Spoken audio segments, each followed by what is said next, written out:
हमने पढ़ा sir charging section बोलता है कि भैया टैक्स पे करेगा टैक्सेबल पर्सन, और टैक्सेबल पर्सन कौन होता है? ऐसा व्यक्ति जो कि रजिस्टर्ड है जीएसटी में या फिर लायबल टू रजिस्टर है जीएसटी के अंदर। ठीक है, लायबल टू रजिस्टर कौन होता है? रजिस्ट्रेशन चैप्टर में डिटेल में डिस्कस करेंगे।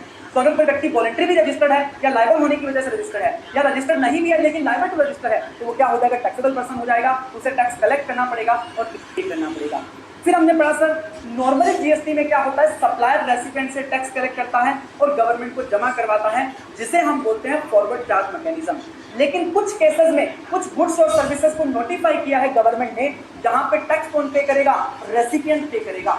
ऐसे केसेस के अंदर कहां आते हैं सर?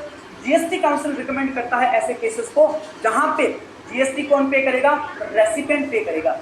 तो सर वहां पे आरसीएम लग जाएगा, वहां पे क्या होगा? सप्लायर टैक्स कलेक्ट नहीं करेगा, डायरेक्टली रेसिपिएंट गवर्नमेंट को टैक्स जमा करवा देगा, उसे बोलते हैं आरसीएम। तो जहां पे आरसीएम नोटिफाइड है वहीं पे आरसीएम लगेगा, बाकी सब जगह पे एफसीएम लगेगा। और एक बात तो समझनी थी, जब तक सप्लाई टैक्सेबल नहीं होगी तब तक आरसीएम फॉरवर्ड चार्ज का सवाल पैदा नहीं होता। सप्लाई पहले टैक्सेबल तो होनी चाहिए। ठीक है, यही बात ध्यान रखिए।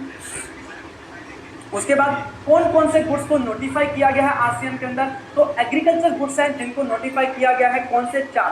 कैशू नट, नोट शेल्ड और पीट, बीड़ी रैपर लीफ, तेंदू लीफ, तंबाकू लीफ, रो कॉटन। अगर ये 4 प्रोडक्ट एग्रीकल्चरिस्ट के द्वारा किसी रजिस्टर्ड पर्सन को बेचे गए हैं तो यहाँ पे क्या लग जाएगा? आरसीएम लग जाएगा। Oil other than those of citrus fruit of peppermint, spearmint, watermint, horsemint, bergamint, mentha ऑर्गेनिस, mentha spicata, mentha aquatica, mentha sylvestris, mentha citrata, ये इनके नाम है साइंटिफिक नेम। अगर किसी अनरजिस्टर्ड पर्सन ने रजिस्टर्ड पर्सन को दिया है तो आरसीएम लग जाएगा। सिल्क यार्न जो कि रॉ सिल्क से बना है, सिल्क वॉर्म से बना है, कोकून से बना है, मैन्युफैक्चर ऑफ सिल्क यार्न ने अगर किसी रजिस्टर्ड पर्सन को सेल किया है तो आरसीएम लग जाएगा। लॉटरी की service state government, union territory, local authority ने किसी लॉटरी डिस्ट्रीब्यूटर एजेंट को दी है तो वो भी यहाँ पे आरसीएम लग जाएगा। Used vehicle goods, seized and confiscated goods, waste और स्क्रैप अगर आपने सेल किया सेंट्रल गवर्नमेंट, स्टेट गवर्नमेंट ने, मिनिस्ट्री ऑफ रेलवेज को छोड़ के लोकल अथॉरिटी या फिर यूनियन टेरिटरी ने रजिस्टर्ड पर्सन को, तो वहां पे भी आरसीएम लग जाएगा। प्रायोरिटी सेक्टर लैंडिंग सर्टिफिकेट अगर किसी रजिस्टर्ड पर्सन ने किसी दूसरे रजिस्टर्ड पर्सन को सप्लाई किया है तो वहां पे भी आरसीएम लग जाएगा। और अगर मेटल स्क्रैप किसी अनरजिस्टर्ड पर्सन ने किसी रजिस्टर्ड पर्सन को सप्लाई किया है तो registered person will pay tax under RCM. उसके बाद हमने सर्विसेज की बात करी, कौन कौन सी नोटिफाइड है अंडर आरसीएम, तो उसकी हम बात कर लेते हैं। अगर जीटीए ने ट्रांसपोर्टेशन की सर्विसेज प्रोवाइड कराई है गुड्स की और वहां पे वो फॉरवर्ड चार्ज मैकेनिज्म ऑप्ट नहीं करता है और सर्विस प्रोवाइड करता है किसी रजिस्टर्ड पर्सन को, फैक्ट्री को, cooperative society, body corporate, partnership firm, AOP, casual taxable person को, तो वहां पे आरसीएम लग जाएगा। जीटीए कौन होता है? जो कंसाइनमेंट नोट इशू करता है, ट्रांसपोर्टेशन की सर्विसेज प्रोवाइड करता है। रेसिपिएंट कौन होगा? जो जीटीए को फ्री पे करेगा।